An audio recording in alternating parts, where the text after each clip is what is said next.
The Congress of the United States is the legislature of the United States, meaning it's where laws are made.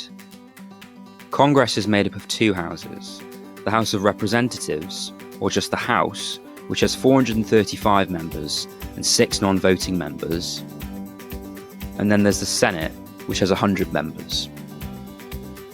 In this video, we are going to first learn about the Constitution, which lays out the role of Congress. Then we'll learn about how laws are made in Congress. And finally, we will learn about the key differences between the two houses. But first, why don't you like this video and subscribe to my channel for more great content. The United States Constitution lays out the role of Congress. The federal government has 3 co-equal branches or parts, each with their own specific roles. There is the legislative branch, which is made up of the 2 houses of Congress, which is where laws are written. There is the executive branch, where power is vested in the president, who then carries out the laws that Congress writes. And finally, there is the judiciary branch, which is made up of the Supreme Court that scrutinises both the laws that Congress writes and how the executive chooses to carry them out. In this video, we're focusing on Congress. So what does the Constitution say about the powers that Congress has? Congress writes the annual budget, which sets out how much the government plans to spend, and how much it will get from taxes over a year. Congress also has the power to order borrowing to pay for this. It also has the power to do other things, like declare war, and approve presidential treaties and appointments. Congress also, importantly, serves as a check on the power of the president by starting investigations and hearings, as well as by impeaching the president or federal officials, which was when they are put on trial. Next, we will learn about the legislative process, how a bill, which is a proposal for a law, becomes a law. For a bill to become a law, it has to be agreed upon by both houses. The bill can start in either house, but once it has to go through a series of committees which scrutinise it and change it. If the committee votes to approve the bill, it goes to the Senate and House, where it is debated again.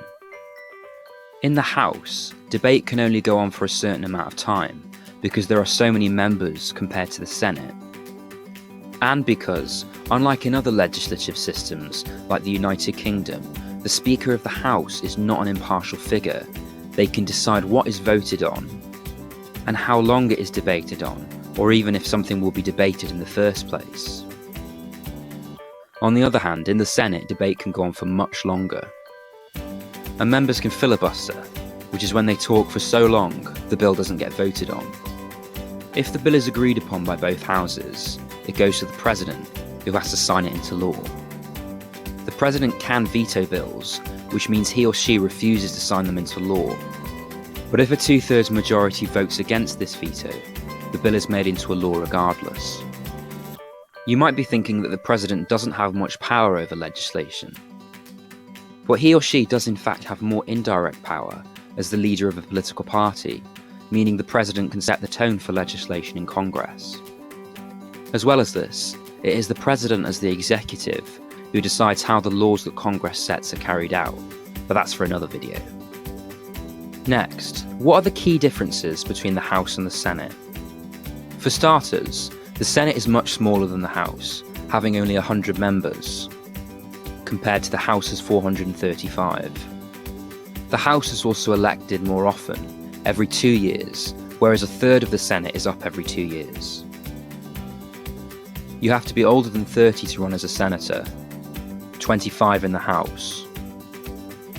There are also some differences in the specific powers of the two houses. The Senate, for example, has the power to ratify treaties and confirm the president's appointments. It also has the power to try officials once the House has voted for impeachment. The House, on the other hand, has the power to start revenue bills. But why are there these differences between the House and the Senate, you might be asking? According to the writers of the Constitution, the differences between the House and the Senate stem from a need to balance the power of smaller and larger states as well as a need to give the United States population as a whole representation in Congress.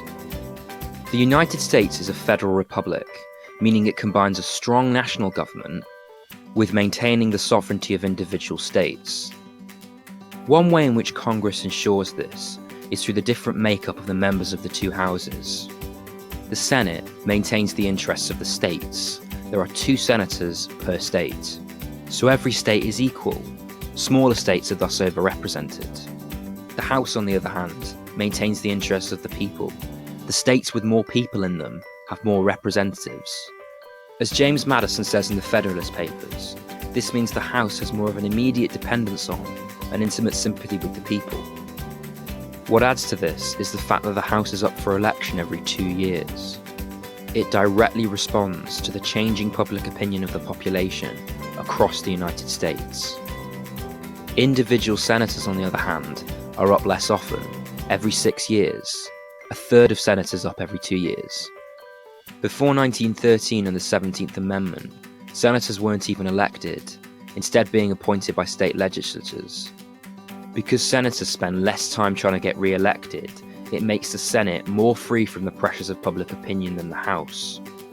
This means there is more stability and bipartisanship.